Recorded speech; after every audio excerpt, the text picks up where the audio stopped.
Comme chaque semaine dans notre rubrique à la carte, un coup de projecteur sur l'un des enjeux que soulève notre manière de consommer, de manger et de boire. Nous allons nous intéresser aujourd'hui au vin. Le vin, il se produit, se vend, se déguste. C'est l'un des poids lourds de l'économie française. En 2019, la France a produit 4,2 milliards de litres de vin, soit 17% de la production mondiale. La France est ainsi le deuxième producteur mondial, juste derrière l'Italie en termes de volume. Avec plus de 3,5 milliards de bouteilles consommées, la France est le deuxième pays consommateur, juste derrière les États-Unis. Premier, en revanche, en ce qui concerne l'exportation, 13 milliards d'euros réalisés à l'export en 2019. C'est une bonne nouvelle pour les débouchés économiques, moins pour la santé publique. Je vous rappelle d'ailleurs que l'abus d'alcool est dangereux pour la santé, à consommer avec modération. Alors pour parler du vin, de ces enjeux des transformations du secteur viticole, je reçois aujourd'hui Olivier Thiénot. Bonjour Olivier. Bonjour Fanny. Vous êtes le fondateur, le directeur également de l'école des vins et des spiritueux. C'est une école qui propose des cours, des formations certifiantes et intensives pour tous les niveaux, un public néophyte, mais aussi plus aguerri. Olivier Thiénot, comment la consommation de vin a-t-elle évolué ces dernières années ? Alors, ça dépend le champ des années que l'on prend, mais en gros, si on prend les 50 dernières années, on est passé d'un vin qui fortifiait, qui était une sorte de boisson de tous les jours, à un vin plaisir. Donc évidemment, les achats, la consommation est différente. Totalement modifié, c'est-à-dire qu'on l'intégrait plus facilement au repas. C'était le verre de vin qui accompagnait notre repas, un peu comme un remède aussi à une certaine époque. Oui, c'est un aliment d'ailleurs à la base. C'est ça, le vin. C'est un aliment. Il ne faut pas oublier que ça date de 1950, enfin autour des années 50, je crois 56 pour être exact, qu'on ne le prescrit plus à l'école. Parce qu'à l'école, on servait un peu de vin, ça fortifiait. Et à l'époque, il y avait aussi beaucoup plus de travaux de force. Il y avait un plus grand monde ouvrier. Donc, voilà, ça fortifiait, ça permettait d'aller avec plus de joie, peut-être, je ne sais pas, au travail. En tout cas, c'était un aliment. Aussi. Et à l'école aussi, éventuellement. Il faudrait voir avec le classement PISA si la baisse des performances des Français n'est pas liée à ça, mais je ne crois pas. Corrélation pas sûre. Non, pas sûr. Donc, dernièrement, sur, on va dire, peut-être les 10 dernières années, est-ce qu'on a une consommation qui baisse d'année en année ? Oui, alors malheureusement, ou heureusement, enfin peu importe l'angle, pour la santé publique, c'est heureusement. On parle de vin en général, parce qu'il y a d'autres boissons aussi qui prennent le pas, qui prennent le relais plutôt, la bière, les spiritueux. En vin, on voit quand même une sorte de stabilisation dans la baisse, mais là encore cette année, il y a une légère baisse de la consommation de vin. Et pendant le confinement, on a eu l'impression que tout le monde se mettait à l'apéro, les apéros Skype. Est-ce que le vin a pâti du confinement ou au contraire a connu une embellie ? Alors, il y a eu 2 confinements, en fin de compte. Oui. Le premier, on a eu l'impression effectivement qu'il y a eu une petite hausse de la consommation, mais qui ne s'est pas révélée durable. Donc on ne peut pas dire qu'il y ait une augmentation de la consommation d'alcool en général liée au confinement. En tout cas, il y a une étude européenne, il y a juste un seul pays qui a vu sa consommation augmenter lors du Covid, c'est l'Irlande. Sinon, tous les autres pays, France inclus, ont vu leur consommation être stable. On parlait des questions de santé publique, il y a eu la loi E20. Est-ce que cette loi a eu un effet sur les habitudes de consommation des Français ? En tout cas, je crois que la loi E20 a accompagné un mouvement qui était déjà général, de baisse de la consommation, parce qu'on fait attention à notre santé, on veut vivre mieux, enfin bon, voilà. Et la loi E20, en revanche, a modifié le paysage de la communication dans le vin, puisqu'elle l'a encadré. Notamment sur la publicité. C'est ça, de façon stricte. Et donc, elle a plutôt changé, à mon avis, la communication qui est un petit peu plus soft. Je ne pense pas qu'elle n'a changé les habitudes. Ni l'achat, finalement. Les achats, parce qu'en fin de compte, les achats, c'est un fait sociétal. Cette loi n'a pas changé la société. On a une société qui change, plus urbaine, avec moins de transmission de connaissances sur le vin. Et donc, ça a changé aussi. Ceux qui ont maintenant 65-70 ans, donc qui ont consommé du vin il y a une cinquantaine d'années, eux ont gardé les habitudes traditionnelles, mais les nouveaux entrants ont changé totalement leur habitude de consommer et d'acheter. Vous parliez d'une consommation qui est davantage plaisir aujourd'hui. Est-ce qu'on consomme moins, mais mieux? Alors, on consomme moins et mieux, on consomme plus cher. C'est-à-dire qu'il y a des segments de prix, hein, comme dans toute industrie, et on voit que maintenant, le segment du 10-30 euros est quand même, 10-20 est quand même robuste et se maintient. Et c'est là où il y a le maximum d'achat. Donc on consomme moins, on consomme autour de 2 verres, 15 centilitres, qui fait que une bouteille de vin se garde un peu plus longtemps. Et donc, il y a un peu plus de budget, on consomme local, on consomme un peu plus aussi de vins qui ont une origine, qui ont une histoire, où il y a un vigneron, et donc, effectivement, ça se ressent sur le budget. D'ailleurs, les consommateurs n'hésitent plus à se déplacer, voir les vignerons, acheter dans des caves. Ils sont aussi très friands de conseils, de dégustation. C'est un art, la dégustation. Alors, il y a déjà un boom qui, à mon avis, étonnerait les anciens, mais il y a un boom d'aller voir justement qu'est-ce qui se passe dans les caves. Avant, c'était réservé à certaines régions. Confidentiel, très confidentiel. C'est ça. Maintenant, il y a un boom de l'œnotourisme, et c'est tant mieux. D'abord parce que les vignerons s'ouvrent, ce qui n'était pas le cas avant. Donc, ils ont des installations. Il y a aussi des applications qui permettent aussi de mettre en relation le vigneron et le consommateur. Et puis, on a envie de voir celui qui produit. On a envie de voir son histoire, on a envie de voir son environnement, on a envie de voir aussi son savoir-faire. C'est un point très très important. D'ailleurs, les Français le faisaient un peu moins. On voyait que c'était même l'apanage de gens du pays du Nord. Toujours cette image du touriste belge qui se balade en Champagne et qui remplit son coffre de voiture. De voiture. Non, maintenant c'est un peu différent. On ne remplit pas forcément son coffre de voiture, mais on va voir, on va comprendre, on cherche des explications. Et ça a profondément changé. C'était pas le cas auparavant, hein? C'était moins le cas.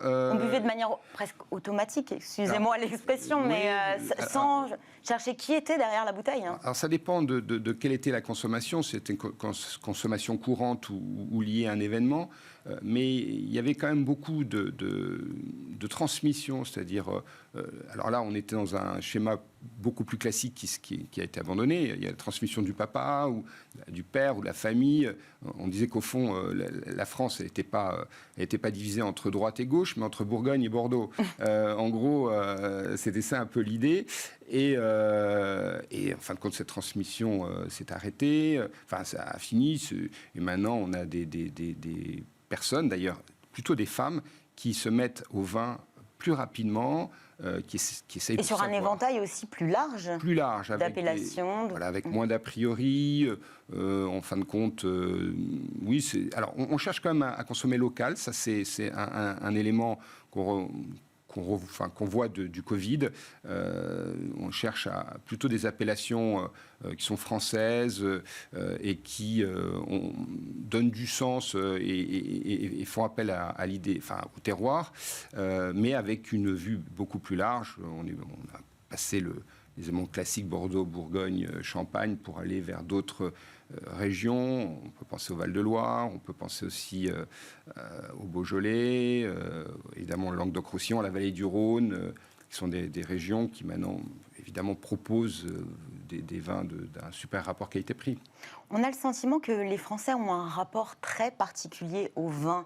Le vin, c'est notre patrimoine, ce sont les terroirs.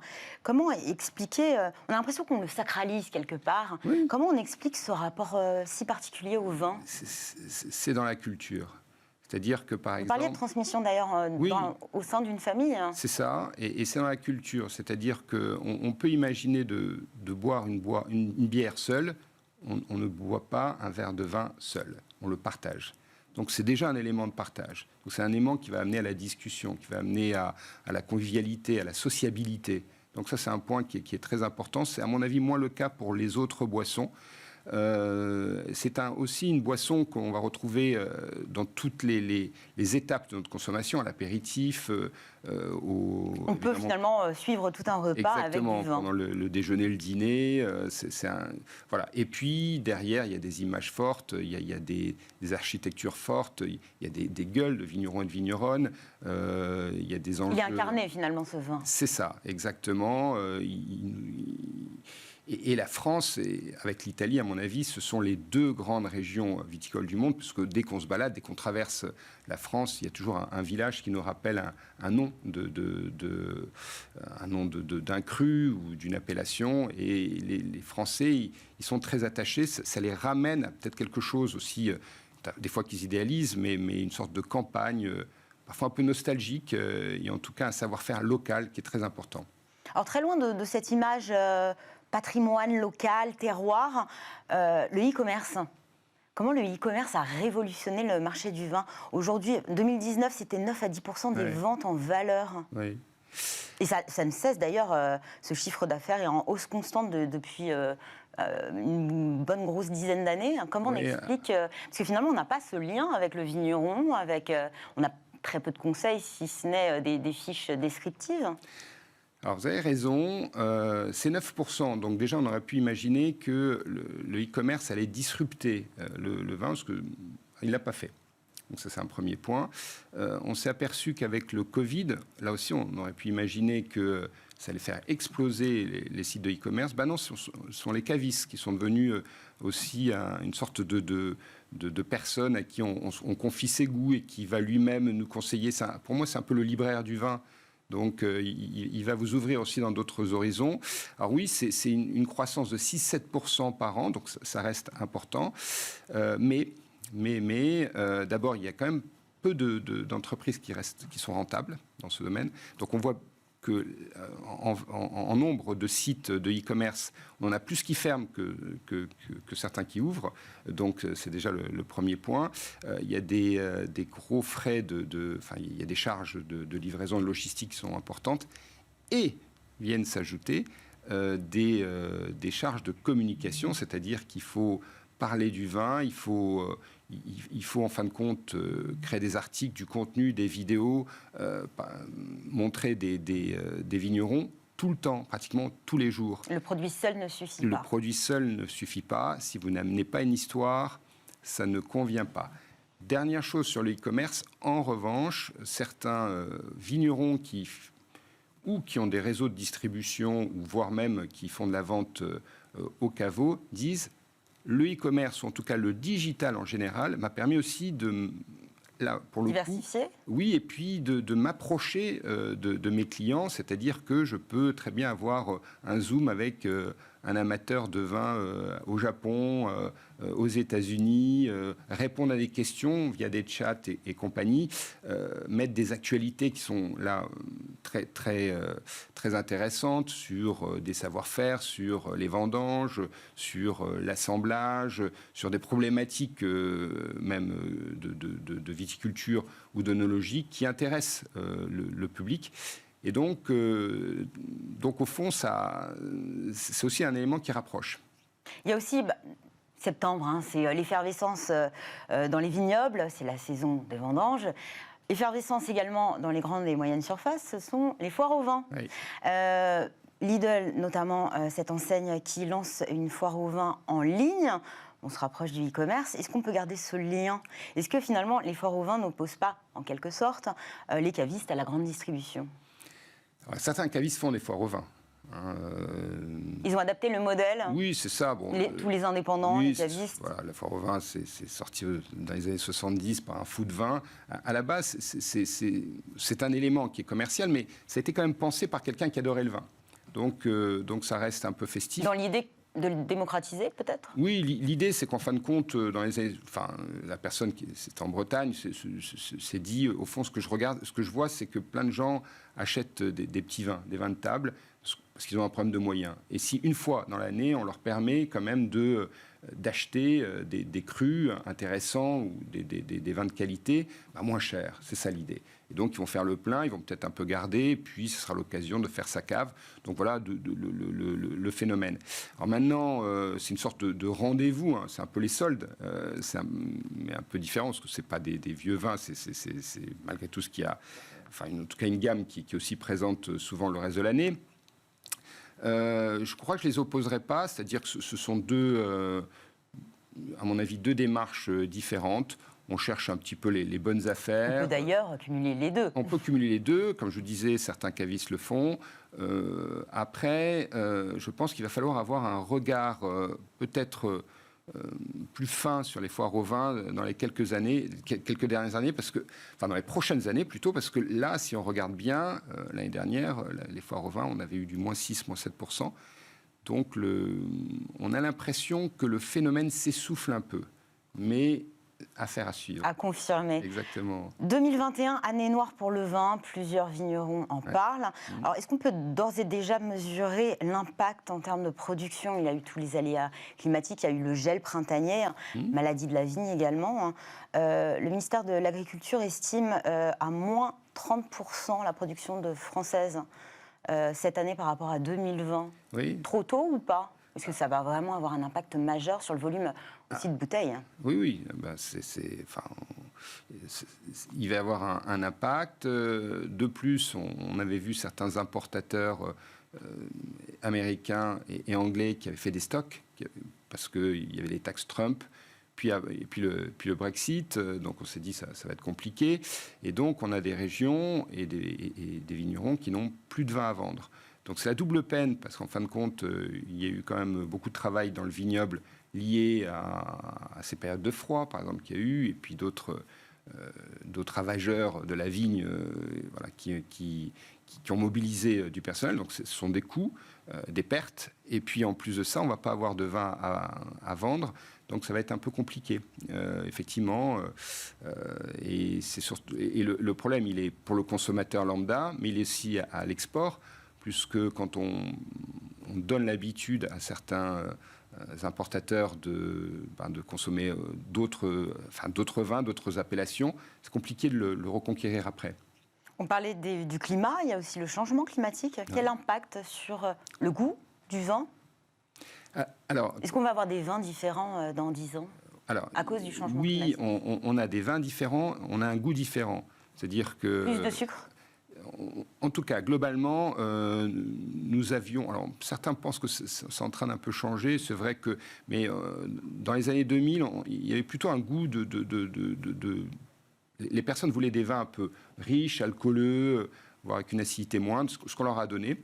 Alors là, pour le coup, le réchauffement climatique amène des choses qui correspondent à la demande du client, moins d'acidité, plus d'alcool, des vins un peu plus puissants.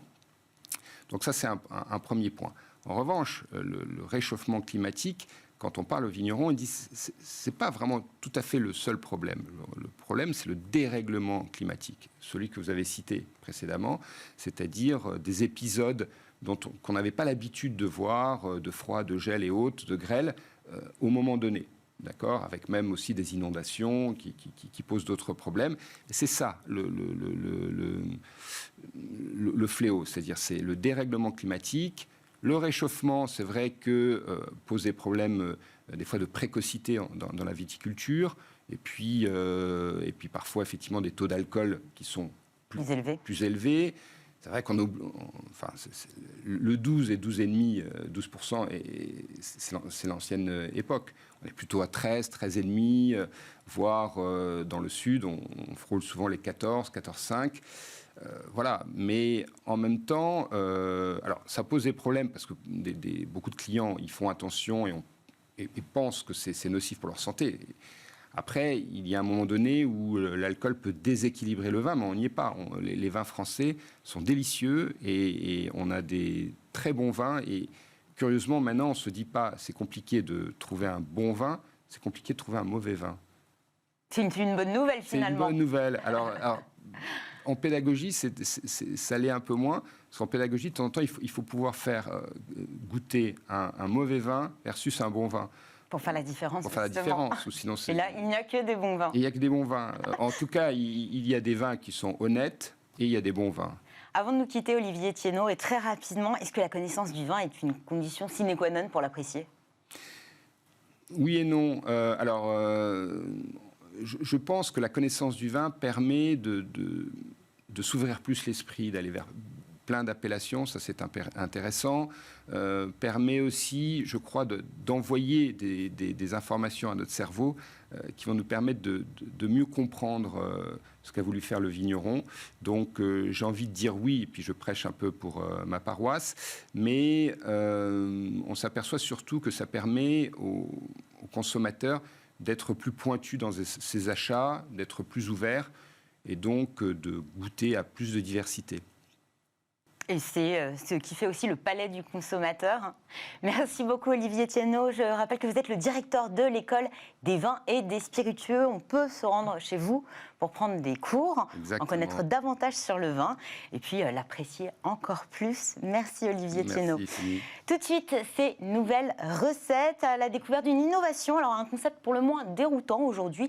Nous allons parler du vin en canette. Oui, restez avec nous.